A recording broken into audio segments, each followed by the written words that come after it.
Or, a little voice deep inside her seemed to say, was it because shooting one-liners at people was her best defense against being an object of pity? "If only I were 40 years younger," Arthur said with a wink. 80 is the new 60, she said with forced cheer. It wasn't his fault she was stuck, or that the only happily ever afters she'd be seeing were in romance novels or Hallmark movies. He left his usual bill with a big tip, which she fought him on every time to no avail. "Okay, doll," he said with a wink. "See you tomorrow." "Hey, Arthur, one more thing," Tessa called just as he reached the door. She grabbed a flyer off the counter and ran it over to him. "The library's having a botanical lecture this week about perennials. I was thinking it might be a fun place to meet someone who loves gardening as much as you do." "Thanks, honey," he said. "The last woman I met online was nice, but she just wanted companionship." Tessa frowned. "What's wrong with that?" He grinned. "I may be 80, but," he dropped his voice, "my parts are still in working order." "Okay, that was TMI. Have a nice night." She shook her head as he left. "Great," she said to herself when she was alone. "Even the 80-year-olds around here have a better sex life than I do." Her stomach rumbled, reminding her that she'd arrived at the bakery at 4:30 this morning and had been so busy she'd forgotten to eat lunch. She snuck a chocolate croissant from the case, the one sweet thing her mother would allow in the bakery because it was still bread. The bell tinkling again caught her mid-chew. Wow, 2 customers in a row? The busiest they'd been in ages. Turned out her excitement was unfounded as she looked up to see Sam Donovan, her ex-fiancé, stroll in. He still wore his shirt and tie, no doubt just finishing his day at the candle factory. He looked a little tired, his thick hair tousled, as if he'd been raking his fingers through it during a stressful day in the accounting department.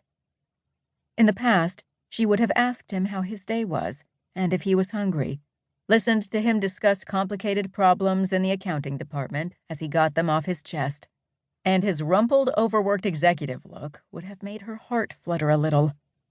But not anymore. "Hey, Tessa!"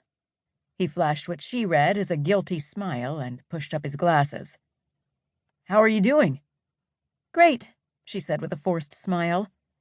Could he not see he was the only customer in the shop?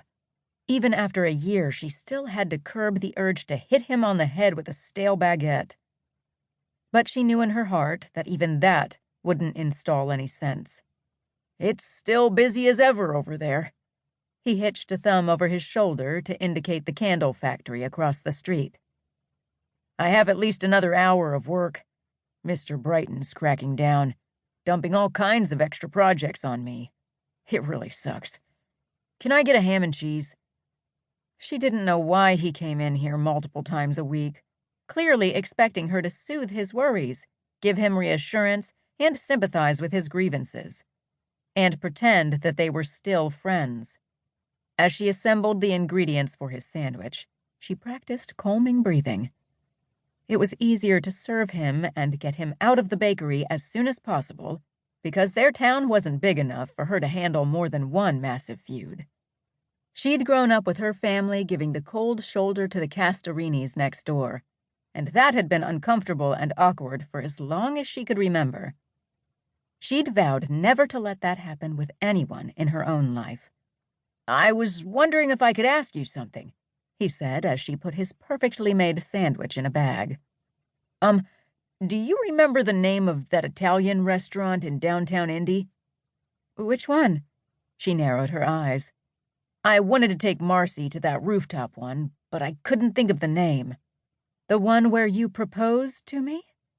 She fought to keep her voice even. Sam had the decency to blush.